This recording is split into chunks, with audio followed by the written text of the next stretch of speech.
America और चीन की अदावत में यह वो दौर है जहां बारूदी चिंगारी का सुलगना बाकी है, जबकि इस चिंगारी को ज्वाला में बदलने की तैयारी पहले ही हो चुकी है। दरअसल नैन्सी पेलोसी के ताइवान दौरे ने चीन और अमेरिका के बीच एक खाई बना दी है। हालांकि पहले चीन इसे एक दरार मान रहा था, लेकिन अब अमेरिका ने चीन को एहसास करा दिया है कि वो खाई थी। आखिर ऐसा कैसे हुआ? आक्रामक चीन के खिलाफ अमेरिका ने वो कौन सा कदम उठाया जिससे जंग छिड़ने पर महाविनाश तय कर दिया गया? देखिए इस रिपोर्ट। 14 अगस्त 2022 ताइपे, ताइवान। अमेरिकन विमान लैंडिंग के साथ उम्मीद की नई किरण उतरी। अमेरिका के हाउस स्पीकर के दौरे के बाद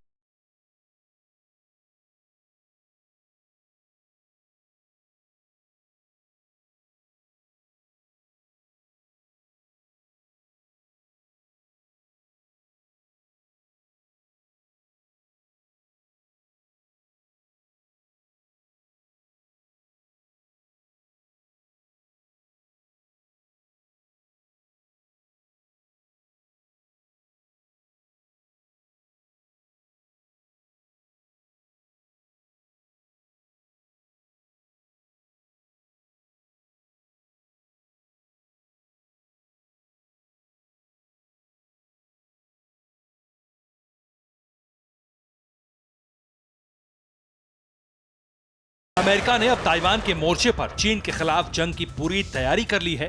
और क्या चीन आक्रामकता के इस दौर में सिर्फ शक्ति प्रदर्शन तक ही सीमित रहेगा?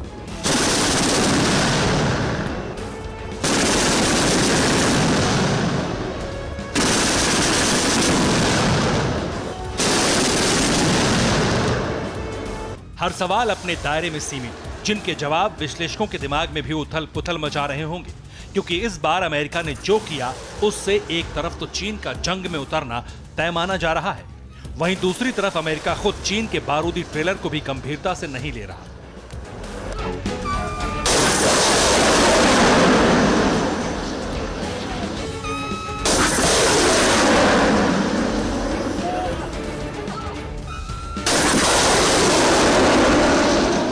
सवाल इसलिए खड़े हो रहे हैं कि आखिर हालात किस तरफ जा रहे हैं और अमेरिका करना क्या चाह रहा है। जवाब विस्तार से जानने से पहले समंदर के मोर्चे पर बने हालात को समझ लीजिए।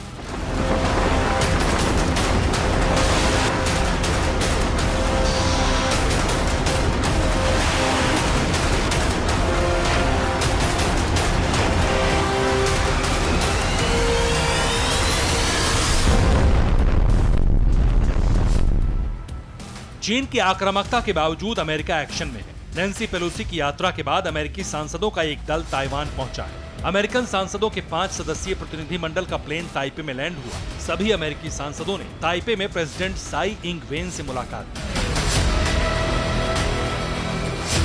इसके बाद ड्रैगन गुस्से में फिर लाल हो गया।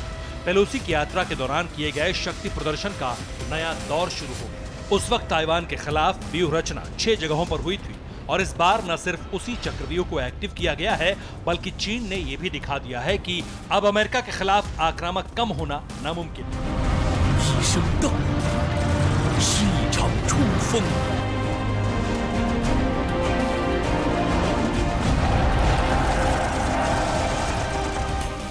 अमेरिका के ताइवान के साथ बेहद ही अलग तरह के संबंध हैं। ताइवान को अमेरिका एक स्वतंत्र देश के तौर पर मान्यता देता है और इसी मान्यता के तहत अमेरिका का ताइवान के साथ रक्षा के क्षेत्र में सौदा भी है और यही वजह है कि अमेरिका ताइवान के साथ एक अलग तरह से रिश्ता भी निभाता है। लेकिन चीन जो कि ताइवान को अपना बताता है, अदावत के मोर्चे पर यही चीन अमेरिका के खिलाफ खड़ा हो जाता है।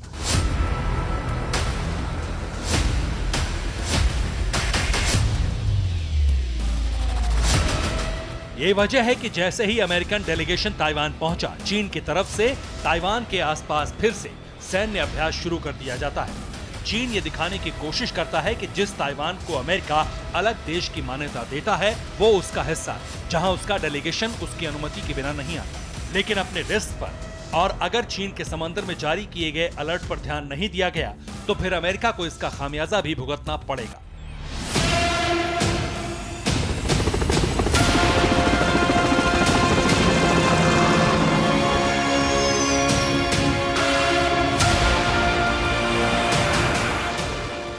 हालांकि इस बार गुस्साए ड्रैगन की तरफ से कोई धमकी जारी नहीं हुई, न ही अमेरिका को अंजाम भुगतने की चेतावनी दी, बल्कि धमकी जैसा ही एक्शन दिखाया गया है, जिसे अमेरिका के खिलाफ चीन की अलगार माना जा रहा है। साथ ही ताइवान पर प्रहार भी तय माना जा रहा है।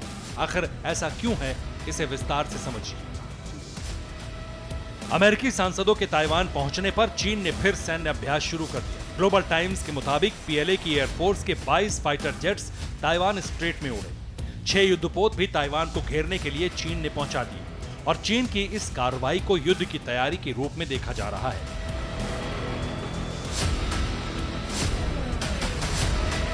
ऐसा इसलिए क्योंकि ग्लोबल टाइम्स के दावे पर खुद ताइवान ने मुहर लगाई। ताइवान के राष्ट्रीय रक्षा मंत्रालय की तरफ से जारी किए गए बयान में बताया गया है कि चीन के 22 फाइटर जेट्स ताइवान के एयर स्पेस में दाखिल हुए थे। इसके अलावा 6 नौसैनिक जहाजों ने भी ताइवान की सीमा का उल्लंघन किया है। ताइवान के राष्ट्रीय रक्षा मंत्रालय ने सीमा उल्लंघन की जानकारी 14 अगस्त को शाम 6 बजे जारी की। दावा किया गया कि चीन के फाइटर जेट्स शाम करीब 5 बजे सीमा उल्लंघन करते पाए गए।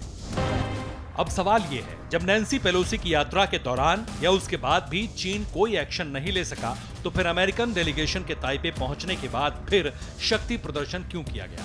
जवाब है अमेरिका को संदेश देना कि कब्जाधारी ड्रैगन के सब्र का इम्तिहान ना लिया जाए।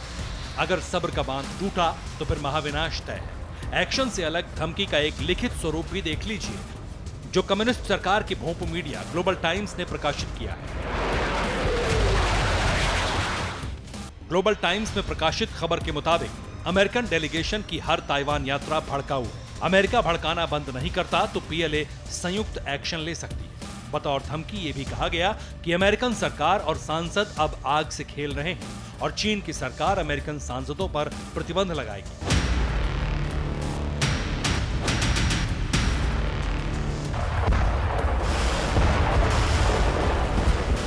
मतलब पूरी तरह साफ है कि अब चीन और अमेरिका के संबंधों में उतार चढ़ाव का सबसे बड़ा दौर शुरू हो गया है। मुमकिन है भविष्य में राजनयिक संबंधों पर भी इसका असर पड़े, क्योंकि नैन्सी पेलोसी के दौरे के बाद आक्रामकता घटने की जगह बढ़ती जा रही है।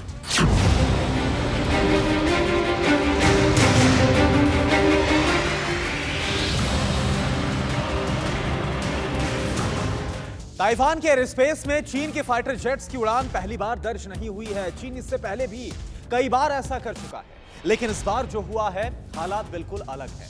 पहले जो घुसपैठ चीन की तरफ से की जाती थी ताइवान के एयर स्पेस में, वो उसे धमकाने के लिए की जाती थी, लेकिन अब की बार ये सब कुछ अमेरिका को चुनौती देने के लिए हो रहा है। इन हालातों में थिंक टैंक्स के दिमाग में जारी उथल पुथल इतनी ज्यादा मची हुई है कि किसी भी स्थिति को अब सामान्य नहीं माना जा रहा, जिसका कारण है कि इस समय अमेरिका को जंग की कगार पर खड़ा दिखाया जा रहा है।